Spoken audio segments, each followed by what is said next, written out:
The first time I realized I might be living in someone else's version of my marriage. It wasn't a screaming match or lipstick on a collar. It was a suitcase.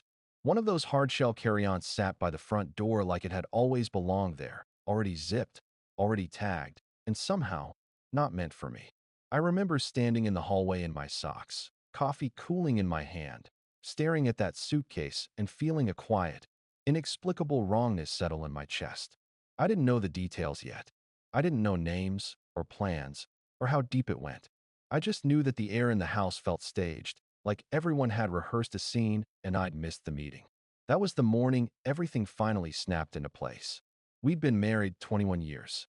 I'm 46 now, which means I gave almost half my life to the same person.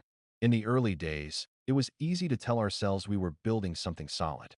We had the rituals, movie nights on Fridays, pancakes on Sunday, a shared joke language that made crowded rooms feel like private spaces. But somewhere along the line, it shifted. Nothing dramatic at first, just a gradual drift. The way she stopped reaching for my hand when we walked.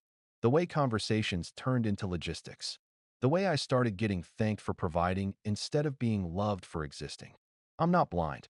I'm just stubbornly hopeful. I have this tendency to believe that if I do the right thing long enough, it will eventually be recognized. So when our anniversary came around, I decided I wasn't going to let it be another dinner at a mid-range restaurant where we talk about the kids' schedules and pretend we're fine. I wanted a real marker. Something that said, we made it. We're still here. We still choose each other. I didn't announce it. I didn't tease it.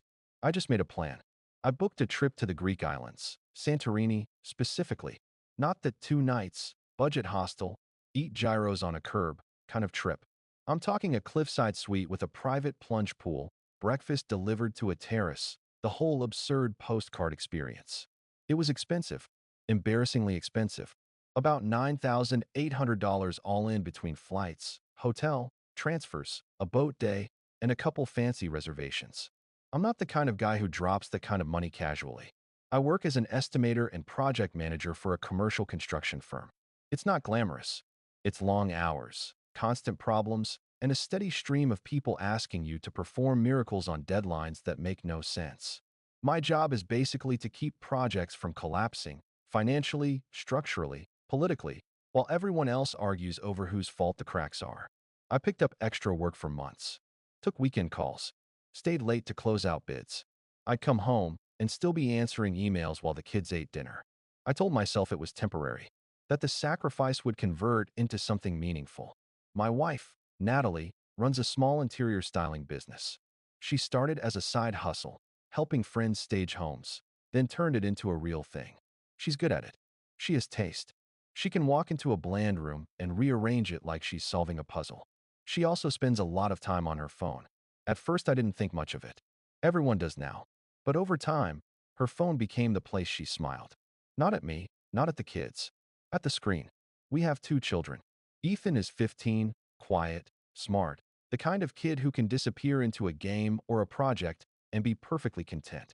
He's not detached, he just lives more in his head. He's always been closer to me in temperament, even if he doesn't say much. Our daughter, Paige, is 19. She's in her first year at a private college about an hour away. Natalie and Paige are tight. Not in a cute mother-daughter best friends way. More like a unit. 2 people who share looks across a room. 2 people who can steer a conversation without saying the important parts out loud. I used to tell myself it was normal. Mothers and daughters bond. Fine. But I started noticing how often I felt like an accessory. Like my presence was optional, except when it was useful. When I booked the trip, I pictured Natalie on that terrace, sun on her face, laughing like she used to. I pictured her holding my hand in some narrow street, arguing with me over which pastry to get. I pictured us, finally, being something other than co-managers of a household. I didn't even care if the trip fixed everything. I just wanted a reminder that we were still capable of choosing each other. The problem with imagining a future is that it can blind you to what's already happening right in front of you. A few nights before the trip, Natalie fell asleep early. She'd claimed she was exhausted from meeting a client, and I didn't question it. I was in the kitchen, rinsing a mug, when I heard her phone buzzing on the counter. Not once, not twice, constantly. At first, I ignored it. It felt wrong to look. I'm not a snooper by nature. I've always believed that if you have to police someone, you're already losing. But then I saw the screen light up with a name I hadn't heard in years. Declan. If you're older than 25, you know how old relationships become myths. Oh, that was ages ago. We were kids. He doesn't matter. Declan was Natalie's doesn't matter. They dated in college. She described it as a messy, dramatic relationship she outgrew. She told me once, years ago, that he was the kind of guy who wanted to be the center of everything. She said she couldn't breathe around him. So seeing his name on her phone, at nearly midnight, with the screen flashing like it was desperate to be seen, it hit me differently than it should have. I stood there, staring, and felt a strange calm settle in. Not peace, not relief. More like my brain quietly deciding it was done protecting me from what I already suspected. I picked up the phone. I could have stopped there. I could have put it back and confronted her. I could have been dramatic. I could have acted like a wounded man, demanded explanations, begged for reassurance. Instead, I opened the messages, and the first thing I saw was a sentence that didn't just hurt, it rewrote everything. Can't wait to do Santorini with you. I remember reading it twice, because the words didn't land properly, like my mind refused to translate them. Then I scrolled. I found weeks of messages. Flirty, familiar, confident. Not two people catching up, two people actively planning. They talked about my trip, my reservations, my sweet effort, like it was a joke. Declan made comments about finally getting the view without the boring husband in the way. Natalie replied with laughing emojis. Then I saw Paige's name in the chat, not in a separate thread. In their plan, there were messages between Natalie and Paige about timing, about how to keep me from suspecting anything, about how Paige would smooth it over with me if I got emotional, about how Declan just gets mom, and I don't really vibe with her anymore. My daughter, my 19-year-old daughter, who still called me when her car made a weird noise, who still asked me to proofread papers, who still used my Netflix account, had been participating in pushing me out. I sat down at the kitchen table with that phone in my hand and felt something inside me go very still. Anger came later. At first, it was clarity, the uncomfortable kind of clarity that you can't unsee. Because it wasn't just the trip. The trip was the reveal, but the betrayal had been happening in the small decisions for a long time. The way Natalie stopped asking my opinion. The way Paige stopped looking at me when she talked. The way I was treated like a wallet with feelings. I kept scrolling until my eyes felt dry. Then I put the phone back exactly where it had been. Natalie woke up the next morning like nothing was wrong. She asked if I wanted eggs. She kissed me on the cheek. She made a comment about the weather. It was like watching a person play a role with perfect confidence. I played mine too. That might sound cold, but here's the truth. Losing control in front of someone who's already decided you're replaceable doesn't win you anything. It just gives them a story where you're the problem. I didn't want to be the problem in their story. I wanted to be the author of my own. I'm not proud of everything I did next, but I'm not ashamed either. I didn't scream. I didn't throw things. I didn't demand she confess. I prepared. In construction, when you discover rot inside a wall, you don't just slap paint on it. You isolate it. You document it. You bring the right people. You take it apart methodically so it doesn't spread. That's how my brain works. Systems, steps, evidence. Over the next 2 days, I gathered everything quietly. Screenshots, email confirmations, calendar invitations, proof that this wasn't a misunderstanding. I looked at our finances. Natalie had access to everything. Joint accounts, shared credit cards, business payments that ran through the household email. I'd always handled the boring stuff, taxes, insurance, bills, because she didn't like it. I also remembered something I'd done months earlier, back when I first started feeling that weird gap widening between us. I'd opened a separate account at a different bank. Not because I had a grand plan, just because some part of me wanted a safety net. The kind of net you create when you don't fully trust the floor anymore, but you're still pretending you do. I started moving my income there. Quietly. Small amounts at first. Not enough to trigger alarms. I also had something else, a townhouse on the other side of the city. A few years back, my aunt passed and left me a small inheritance. Natalie wanted to use it for a kitchen remodel. I wanted to invest it. We compromised, meaning I eventually gave in and agreed to someday update the kitchen, but I bought the townhouse anyway and told her it was a rental investment. She barely cared. It wasn't exciting to her. It wasn't a story she could tell her friends. I kept it rented for a while. Then the tenants moved out last winter, and I never rushed to fill it. Something told me to keep it empty. that something turned out to be right. The morning of the trip arrived like a normal morning, except nothing about it was normal anymore. Natalie was in a good mood. Too good. Humming while she walked around the kitchen. Paige was home for the weekend and hovering like an assistant, helping pack, asking questions she didn't need answered. I watched them, and the thing that struck me was how comfortable they looked. How sure they were that I'd just accept whatever they handed me. Natalie came into the kitchen and said, casually, "Hey, I think it'll be easier if Paige and I head to the airport first with the big bags. You can follow later, less chaos." Less chaos. Right. I nodded like it made sense. "Sure," I said. "That's fine." She smiled, relieved. Paige avoided my eyes. They left 20 minutes later. Suitcases rolling down the driveway. Natalie didn't look back. I stood at the window until the car disappeared. Then I waited. I wasn't even sure what I was waiting for. Maybe the official moment. The line they drew in the sand. It came as a text from Paige. "Dad, please don't be mad. Mom didn't know how to tell you. Declan's coming instead. He's more fun, and she deserves that. Just stay home. We'll talk when we get back." I read it twice. Not because it was complicated. Because it was my daughter telling me to stay home like I was a dog that would bark and ruin the vacation. I felt my jaw tighten. Then I typed back. "Okay, have a safe flight." That's it. No rage. No guilt trips.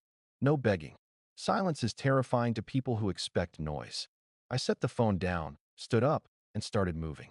First, money. I logged into our bank accounts and froze the joint credit cards. Not canceled, frozen.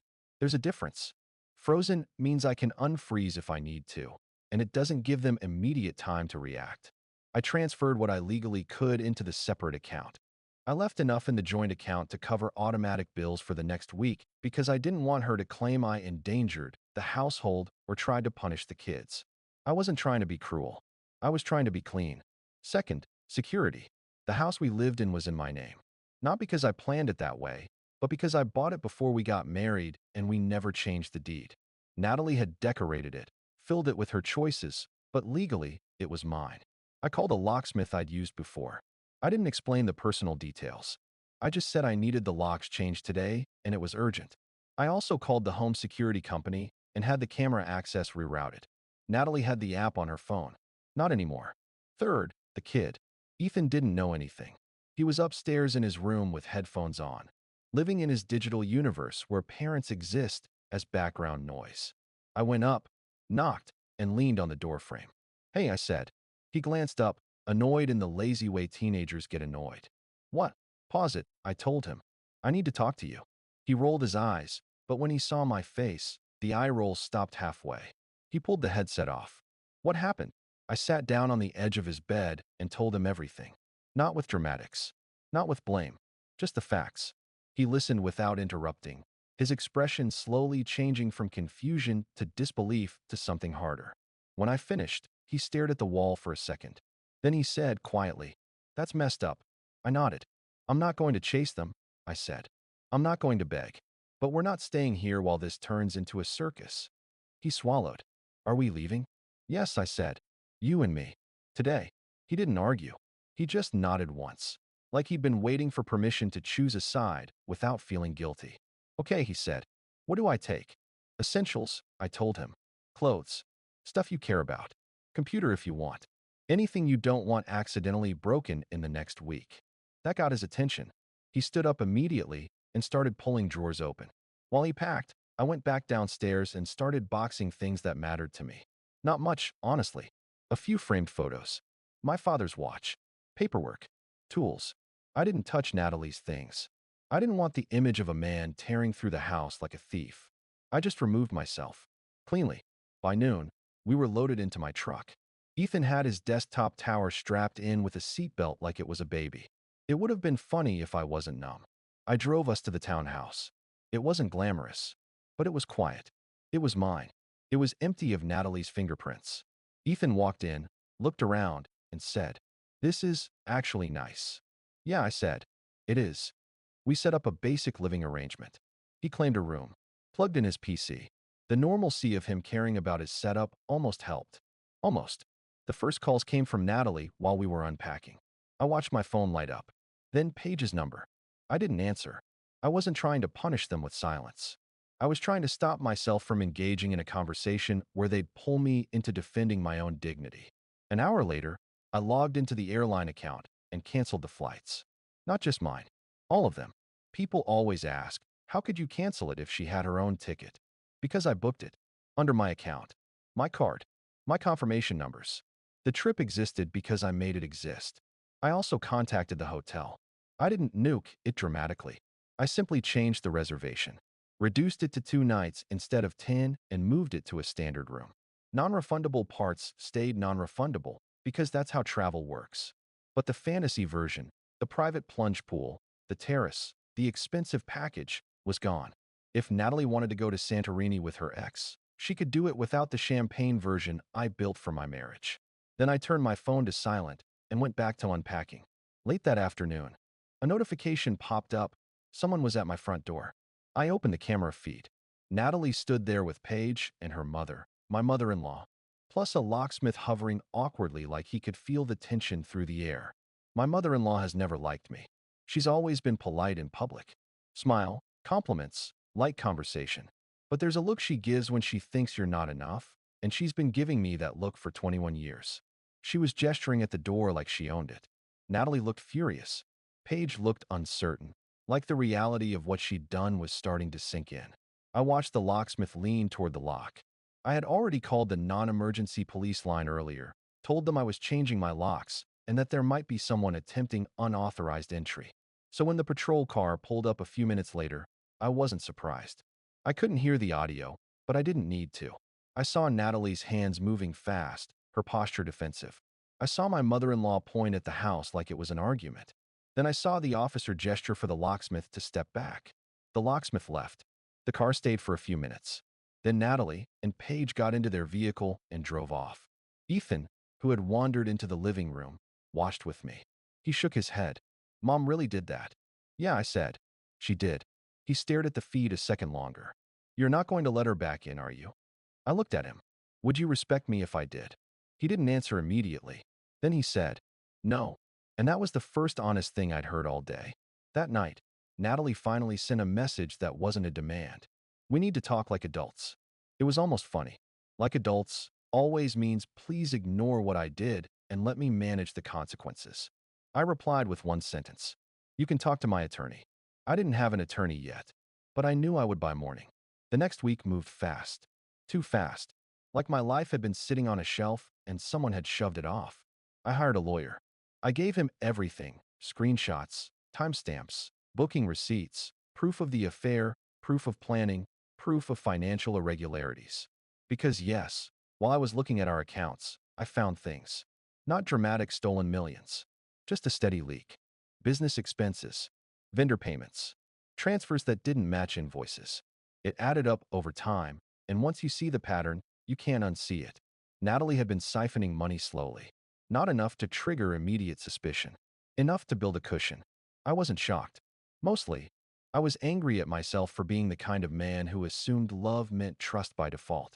The divorce filing went in quickly. Adultery doesn't always matter legally depending on where you live, but financial misconduct does. And deception does, especially when it involves joint assets. Natalie's tone changed after she got served. At first she was furious. Accused me of controlling her. Accused me of punishing Paige. Accused me of turning Ethan against her. Then she tried guilt. You're destroying our family. I didn't argue with her. I just said, you destroyed it. I'm responding to what you built. Paige texted me constantly for a while. At first it was defensive. Then it turned shaky. Dad, you didn't have to cancel everything. Dad, you're being extreme. Dad, Mom is crying. Dad, please. I didn't respond for a long time. Because here's the part people don't like. When your child participates in betraying you, the pain is different. It's not like being cheated on. It's like being voted off your own life by someone you fed and taught to ride a bike. Eventually, Paige called late one night. Her voice sounded smaller than I'd ever heard it. Can I come over? I didn't answer right away. Why? I asked. Silence. Then, because everything blew up. Declan left. Mom is losing it. And I don't know what to do. I closed my eyes. Paige, I said quietly. Do you understand what you did? She started crying. I thought I was helping her, she said. She said you didn't love her anymore. She said you'd be fine. She said you cared more about work than about us. I swallowed the bitter taste in my mouth. And did you think I deserved to be replaced?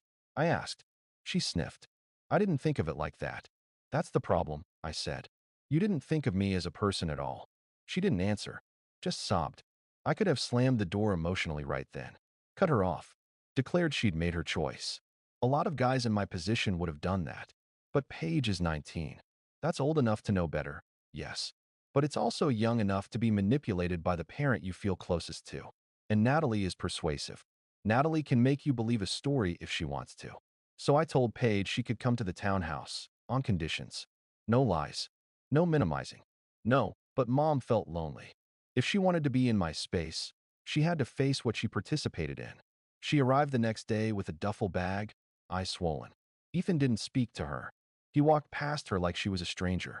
That hurt her more than anything I could have said. That evening, Paige sat at the kitchen table and whispered, "Are you really done with her?" I looked at her. "Would you respect me if I went back?" She looked down at her hands, fingers twisting. "No," she admitted. And that was the beginning of her understanding. Not the end. The beginning. Natalie didn't take the legal process quietly. She tried to paint herself as the neglected wife of a cold man. She told mutual friends I was emotionally unavailable. She suggested I was obsessive and controlling. She implied I'd been harsh with her behind closed doors. None of it was dramatic enough to be a clear lie. It was the kind of story that sounds plausible if you don't know the details. It might have worked if I'd reacted emotionally, if I'd raged, if I'd sent threatening texts, if I'd shown up at her business screaming. But I didn't. I showed up with documentation. And that's what saved me. One afternoon, my HR department called. A complaint had been filed accusing me of inappropriate behavior during a site walk, something vague enough to make me panic for half a second. Then the engineer part of my brain kicked in. "Investigate," I said. "Pull the security logs, the witness lists, the sign-ins. I'll provide my schedule and the names of everyone present." Within days, it collapsed. The allegation didn't match reality. Too many people. Too much evidence. A week later, there was another attempt. A blurry photo of me in a hotel lobby with a woman, sent anonymously to someone in Natalie's circle. That woman was my coworker, Mara, the project lead on a job out of state. We'd attended a vendor conference. There were photos from the event, receipts, badge scans. Again, documentation killed the story. Natalie played messy.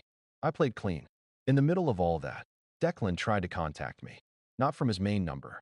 From something that looked like a burner, like he was 15. "We should talk," the message said. "Just us. No lawyers." I stared at it for a while, then finally agreed to meet him, once. Not because I wanted closure, because I wanted to see who my marriage had been traded for. We met at a coffee shop near downtown, neutral ground. I arrived early and sat where I could see the door. Declan walked in like he owned the air. Stylish jacket, confident smile, that casual energy men use when they're used to getting away with things. Then he saw me, and something shifted. His smile faltered. He slid into the seat across from me. "Look," he started. "I didn't expect it to go like this." I stared at him. "Like what?" I asked. "Like you showing up to a married woman's anniversary trip paid for by her husband?" He winced. "She told me things," he said. "She said you two were basically done." "That's convenient," I replied. He leaned forward, trying to soften his voice. "I'm not a bad guy." I laughed once. Not loud, just a small sound. "You're sitting across from the man whose life you tried to step into," I said. "You don't get to decide whether you're a bad guy." Declan's jaw tightened. "So what do you want?" he asked. I took a sip of my coffee. "Nothing," I said. "You're already getting what you deserve. You just don't know it yet." He looked confused. I stood up. "I didn't come here to fight," I told him. "I came here to look at you." I left him sitting there with his hands wrapped around a cup like it could warm up his ego. Declan didn't last long after that. He was addicted to the idea of Natalie, not the reality of a woman with chaos around her. The moment the trip got canceled, the moment Natalie's life became stressful and public and legal, he started fading. He disappeared entirely within a month. Natalie spiraled. Her business started taking hits, not because I ruined it, but because clients don't like instability. She missed meetings. She lost a few contracts. Word travels in certain circles, and she'd been moving in circles where reputation matters. Then the court discovery came back on the financial stuff. The small leak I'd noticed wasn't small.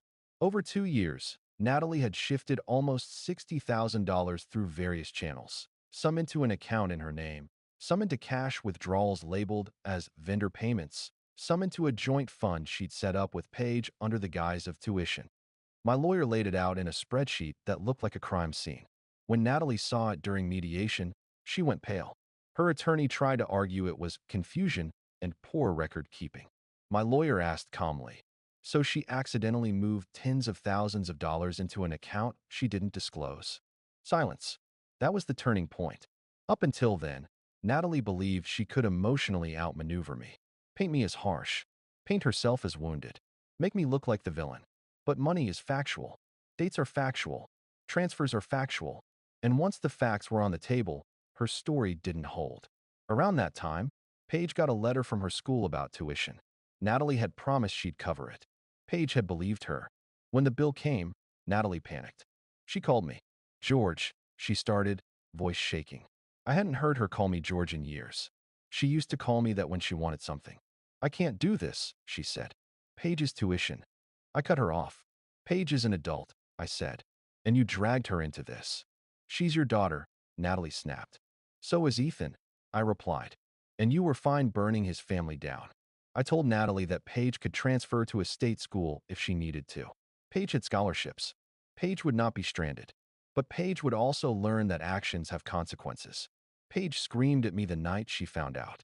"You can't do that," she said, eyes wild with panic. "That's my future." I listened. Let her finish.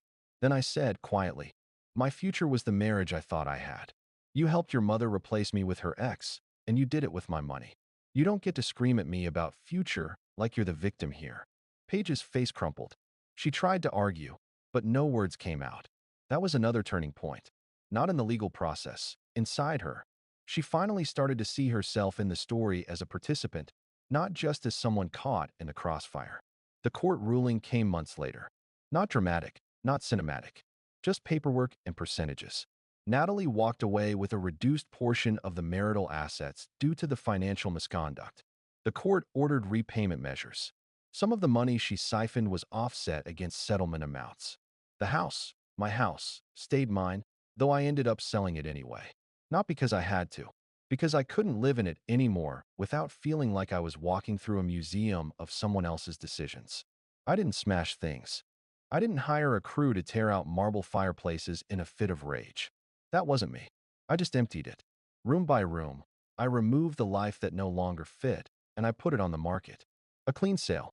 A clean cut. No drama. No symbolic demolition. Natalie showed up once while I was clearing out the garage. She stood in the driveway, arms crossed, trying to look tough. "You're really doing this," she said. I didn't stop what I was doing. I just kept wrapping a box. "Yes," I said. Her voice wavered. "After everything, you feel nothing?" I looked at her then. Really looked. I saw someone I once loved. Someone I once trusted. Someone who had convinced herself she deserved to rewrite reality. "I feel a lot," I said.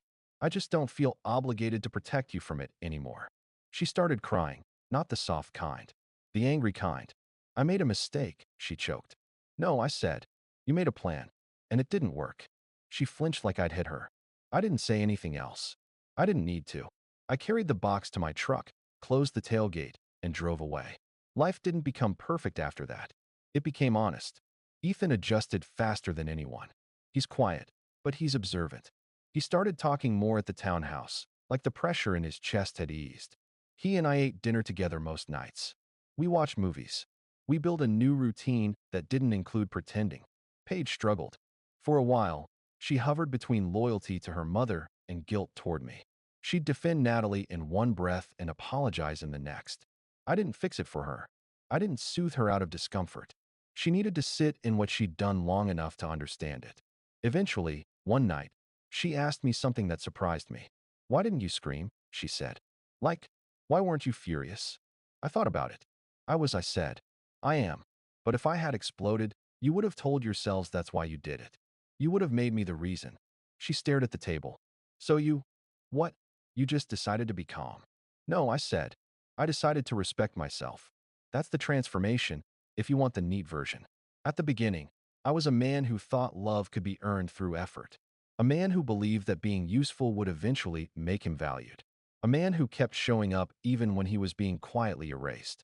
By the end, I became a man who understood that respect isn't a reward you wait for. It's a boundary you enforce. Natalie sent a few more messages over the months. Some angry, some pleading, some strangely nostalgic. I didn't respond to most of them. Not because I wanted her to suffer.